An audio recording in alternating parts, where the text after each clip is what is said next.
Hey everybody, this is your Right Geek, honorary man king, and leader of the Awkward Cough Squad, here with a video that is a day late. I apologize for the lateness of this, but I got just a little too busy yesterday and didn't get a chance to get this in the can on time. So, what I'm going to talk about today is this new notion that cancel culture is really consequence culture. So here's my response to that line from the radical left. Social justice bullies have seized on a new talking point. We haven't established a cancel culture, this is a consequence culture.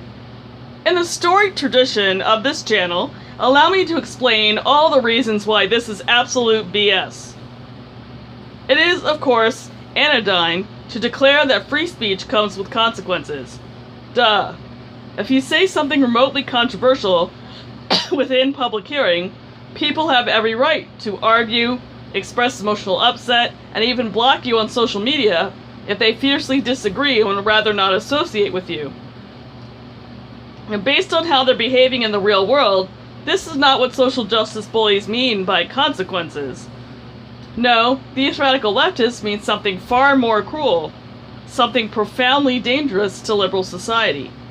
If you cross the cancel culture aficionado in any way, no matter how mild the offense, they always react in the same extreme manner. They don't simply argue, they don't simply express their distaste. Instead, they seek to completely destroy your ability to make money and/or simply live with dignity. If, for example, you make the mistake of attempting to depict a culture that's not your own in your writing, social justice bullies will intimidate you into pulling your work from the publication schedule entirely. This is not a just consequence. A just consequence would be a refusal on the part of these SJBs to buy your book. Similarly, if you happen to make a tasteless remark or two in public because, perhaps, you're in a sour mood one day, social justice bullies won't just admonish you for your poor behavior and ask for an apology. Instead, they'll try their hardest to ensure that you'll never be able to work again. And if you do try to make amends, like any good person might, they'll refuse point blank to forgive. Essentially, the social justice bullies' idea of a consequence is utterly incommensurate with the nature of most of the crimes they seek to punish. And I put quotes around crimes here because what these radicals often deem crimes are in fact not crimes at all. Regarding my first example above, it's not a crime to write outside your culture. It's risky, granted. You'll have to be very careful in your research and should expect criticism if you fail to get things exactly right. But attempting to stretch your mind and get into the head of people who aren't like you is, in fact, an admirable endeavor, not an unconscionable violation. Likewise, it's not a crime to question any facet of the social justice ideology. Indeed, such questioning is essential. Most of that ideological framework is based on demonstrable errors in fact and/or reasoning. It's not scientifically true, for instance, that gender can be completely divorced from biology, though the roles attached to each gender certainly can be altered by cultural and individual circumstances. It's also not indisputably true that the corruption of certain urban police departments necessitates the complete abolition of the professional police forces, or that the presence of performance gaps on a particular standardized test automatically reveals the racial bias of that test and the inherent white supremacy of meritocratic standards in general.